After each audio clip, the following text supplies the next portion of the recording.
Hi,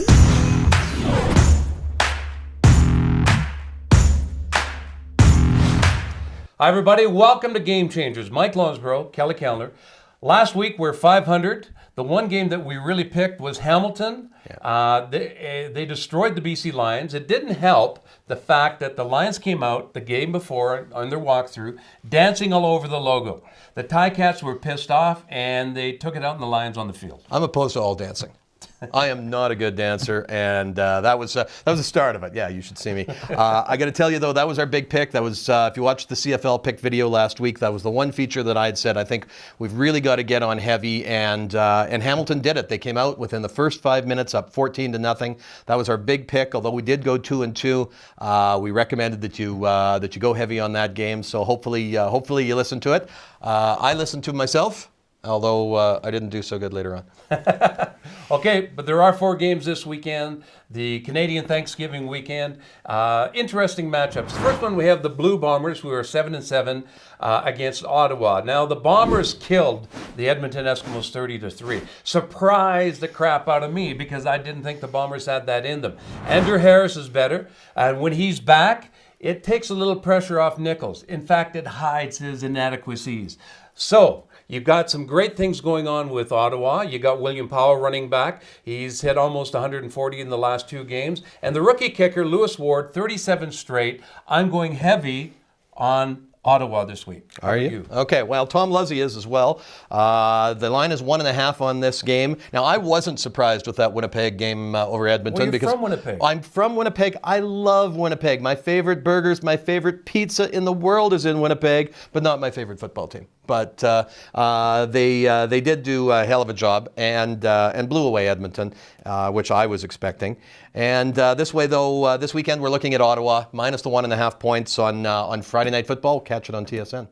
Right now we look at Toronto and BC. Could we have a moment of silence for the Toronto Argos? Because they're a crap football team. They're 0-6 on the road. I said a little prayer. Did you? Just a small one. That's good. Yes.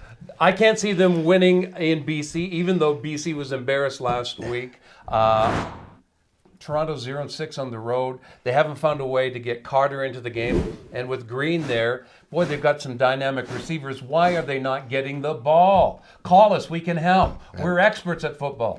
Anyhow, I still see BC winning this one. Even though they got kicked last week, this is a rebound game for them. For sure. And this is a Saturday game, so it's before church on Sunday, so I can't pray for them any more than that before I get to church. But BC -7. Tom Luzzy's going with the at-home BC Lions on a Saturday afternoon game. If I showed up at church, they go, "What the hell do you want?" My church, we got a picture of you in our church. It is. It's in Bridgeland. You should come, Mike. It's awesome. Yeah. Let's go to Calgary taking on the Montreal Alouettes. This is going to be a walk, despite the fact. Now, teams could catch up to Calgary somewhat because of their injuries, but they are playing Montreal. Montreal, with quarterback Johnny Manziel, has looked better. He scored his first touchdown. They still haven't got a win under him. They're not going to get a win under him, but he has looked good. But he got sacked 5 times. That's the worst offensive line in football. Don't look for anything to change. I know it's a big spread, but I think the Stampeders can cover that. I love that reverse flea flicker. That was awesome. Yeah. I love those kind of plays. Sure. Absolutely. Yeah. 12.5 is the line on the Calgary Stampeders. Thanksgiving Monday game. So looking to lay the price there. 12.5 points, I think.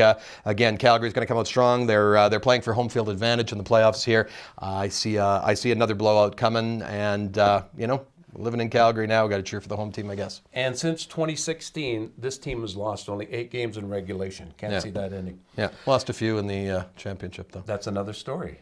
We'll talk about that in a few weeks. Perhaps. Okay, Edmonton on the road in Saskatchewan. The Eskimos, boy, what an enigma this team is. They've got great talent on offense, and yet that offense is struggling. It's stalled out. Even with Mike Riley, who I think is one of the top 2 quarterbacks in the league, they just can't get it going. Ever since they beat the Stampeders on the Labor Day rematch, this team has gone right down. They're going into Saskatchewan. Saskatchewan is a sneaky team. Bad offense, great defense. Bad offense in the fact that it's inconsistent. They don't put a lot of points on the board. But I can't see, Edmonton has to rebound if they're going to make it to the playoffs, but it looks like they're almost Jason Moss, you have to wonder, is his job in jeopardy here? Yeah, absolutely. It's been a very tough those last 2 weeks. We were on those games, and boy, I can't see myself pulling the trigger on Edmonton at all. Tom Luzzy, myself, as well as you, Mike Lonsborough, we're all on the Saskatchewan Roughriders minus 3.5 points. You'd be eating your turkey dinner and you'd be watching this thing. I think it's going to be a romp. Howdy ho to all those good folks out in Saskatchewan, and go Riders, eh?